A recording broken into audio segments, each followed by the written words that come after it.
Tim Lake, Demnall Gleeson, begins to portray himself and his loved ones.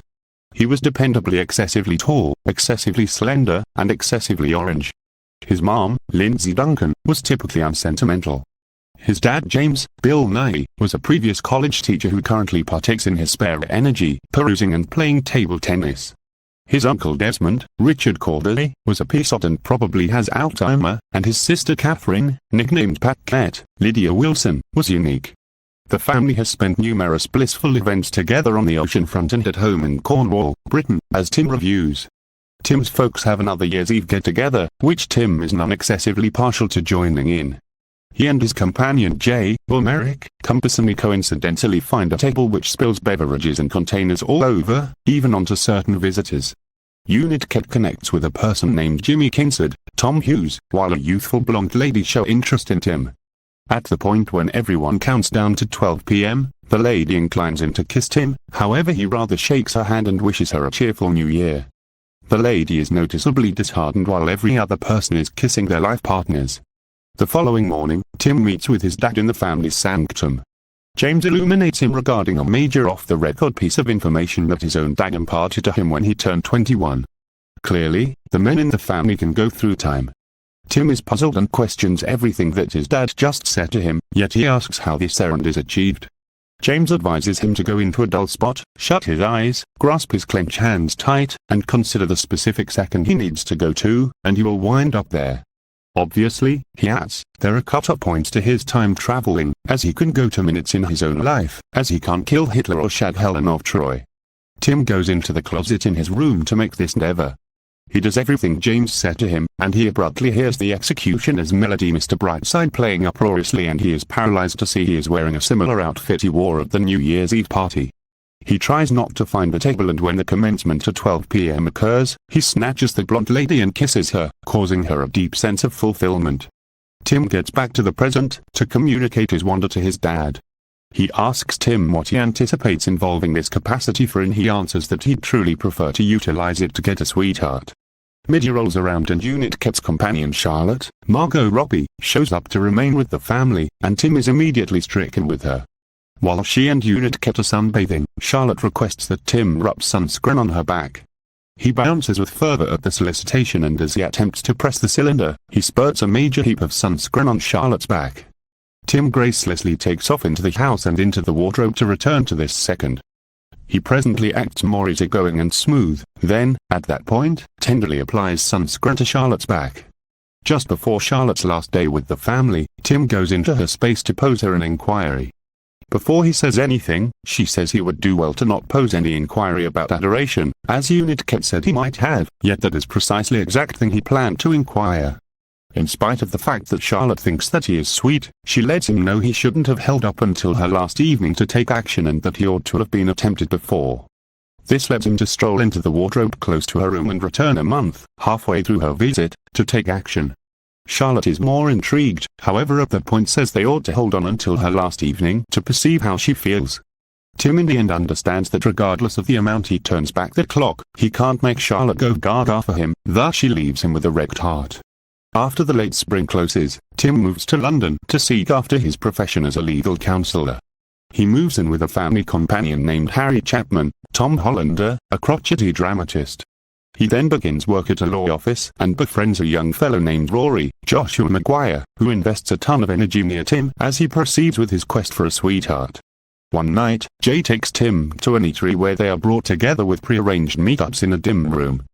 Tim goes through the late evening conversing with an American complimented young lady named Mary Rachel McAdams, while Jay is with her companion Joanna Vanessa Kirby. Tim and Mary hit it off while Joanna barely shows interest in Jay.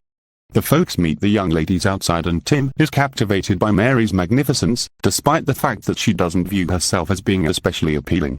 Tim says he respects her dress and her periphery hairdo. Before she and Joanna leave, Tim figures out how to get Mary's telephone number. Tim gets back to find Harry harsh over bombed execution at his play where one of his entertainers failed to remember his lines in front of an audience. This motivates Tim to begin the night once again so he can join Harry at the play to change his state of mind. Tim goes to the changing area of one of the fundamental entertainers, Richard Griffiths, his last on-screen appearance, to urge him to give his content one more investigate. The entertainer discourteously berates Tim, however at that point peruses his content.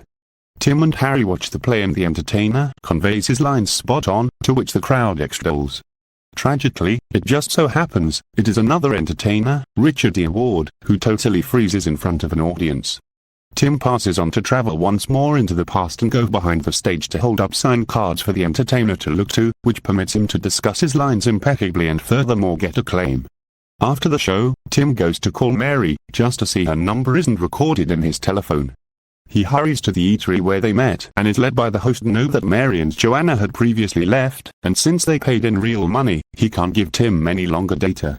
Harry peruses the paper the following morning to track down a sparkling survey for his play, however what grabs Tim's attention is a promotion including Cave Greenery, since he and Mary talked about her when they initially met. This led him to go to a historical center including a show with Cave Greenery pictures, expecting to track down Mary there. He goes for a long time with no karma until Pat Kep drops by to take care of him. At last, Mary walks around, and Tim takes advantage of the chance to converse with her. He advises her it's great to see her, yet she lets him know that they won't ever meet. He says he realizes she goes by Mary, yet it just makes her a piece self-conscious. He leaves rather humiliated, however Pat Kep persuades him to return, similarly as Joanna shows up. Tim persuades Mary to allow him to follow along as long as he guarantees her he's not a maniac or an odd periphery fetishist. He goes along with them for lunch and discovers that Mary has a beau. Said beau, Rupert, Harry Hatton Patwin, shows up to join the young ladies. Tim begins posing squeezing inquiries about how they met and where, which is at a party Joanna tossed the earlier week at her level. She even gives Tim the particular location to the spot, which is sufficient data for Tim to run into the men's space to time travel once more. Tim rushes to Joanna's party so as to find Mary sitting without help from anyone else close to the window.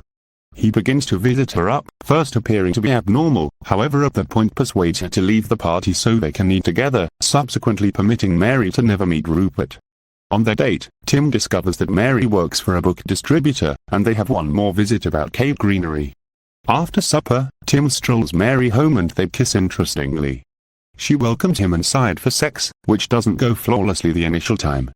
Tim travels once more into the past to attempt once more, which turns out better, however he attempts again, being more self-assured and leaving both himself and Mary exceptionally fulfilled. Tim and Mary formally begin dating, going through numerous months together through the train station as a melodic gathering plays a heartfelt tune through their montage of affection. At some point, Mary's folks drop by from America, however she unveils it to Tim without a second to spare similarly as they're coming up to their condo. She cautions him that her folks are extremely moderate and to not specify their closeness. They show up at the anyway and Tim stupidly proclaims that they don't have oral sex. Normally, he goes into a close-by storeroom and back so as to fix this and he has a feast with Mary and her folks, driving Mary to say that she chubbishes Tim. One night, Tim and Rory go to watch a play, and Tim sees Charlotte there with her companion Tina, Catherine's stepman. After the play, Tim goes to express hello to Charlotte, and she presents Tina as her sweetheart. This gives Tim some unacceptable thought that she dismissed him since he accepts she was a lesbian, however she says that is not the sort of sweetheart she implied. He returns to fix this, however he actually offers a screwed-up comment about abusing sweetheart to make somebody believe she's gay, when incidentally, Tina truly is gay, yet she isn't Charlotte's darling. Tim travels once more into the past, a third opportunity to address this, yet rather doesn't move towards Charlotte. Notwithstanding, Charlotte ends up spotting him as he is leaving with Rory. She visits him up and afterward goes to eat with Tina, just to return minutes after the fact to welcome Tim to join her while she jettisons Tina. The two eat and afterward return to her place. Charlotte starts to welcome him in, yet Tim sees where this is going and he tells her there is something he really wants to do. Tim runs back to his condo to find Mary dozing. He awakens her to propose to her, however she is excessively drained and extremely drowsy to answer. He time travels to employ a jazz band to play music and move toward her all the more tenderly to request that she wed him. She says okay and expresses gratitude toward him for not doing a terrific public proposition. Tim and Mary visit Tim's family to give them the news. He finds Unit Ked, who lets him know she's been given up from another work. She runs into the parlor to over and again tackle Mary and kiss her cheek. Over supper, Tim declares to the family that he and Mary will get hitched, and they are anticipating doing it soon as they are likewise going to have a child.